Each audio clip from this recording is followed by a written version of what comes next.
సినిమాలల్లా Nandamuri Narasimham Balayya sir ఏలు చూపుతేనే రైలు వెనక పోతుంది. సైగ చేస్తే కుర్చీ దగ్గరికి వస్తుంది.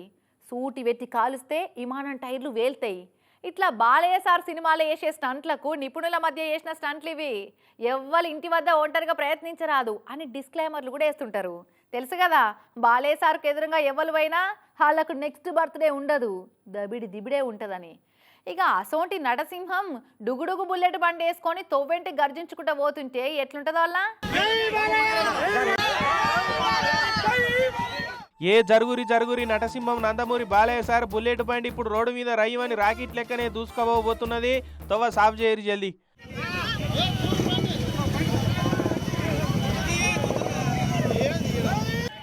అరేవా, హిందూపురంలో బాలయ్య బాబు అభిమానులు అంటే అట్లుంటది పోరి. బండి మీదనే నందమూరి అందగాడు బాలయ్య బాబు గారు తాలూకాని రాయించారు కదా. ఇక అదే పెద్ద నెంబర్ ప్లేటు. ఇంకా ఆర్టీఏ వాళ్ళ నెంబర్ ప్లేట్ ఎందుకు?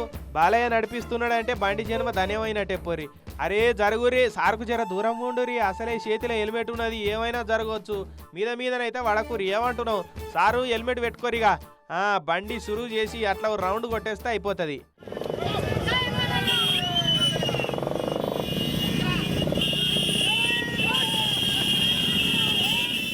అదే జరుగురి.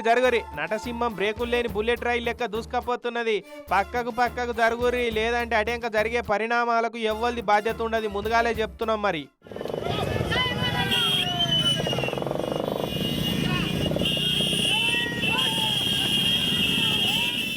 ఇక ఒక బుల్లెట్ను ఇంకో బుల్లెట్ నడుపుడు అంటే ఇదే కావచ్చు. రోడ్డు భద్రతా ఉత్సవాలు అవుతున్నాయి కదా. ఇక జనాలంతా హెల్మెట్లు పెట్టుకొని బండ్లు నడపాలి. సినిమాలల్లో హీరోలు నడిపినట్టు నడపొద్దని జాగ్రత్తలు చెప్పేందుకు ఇట్లా హిందూపురంలో నటసింహం బుల్లెట్ నడిపింది అన్నట్టు.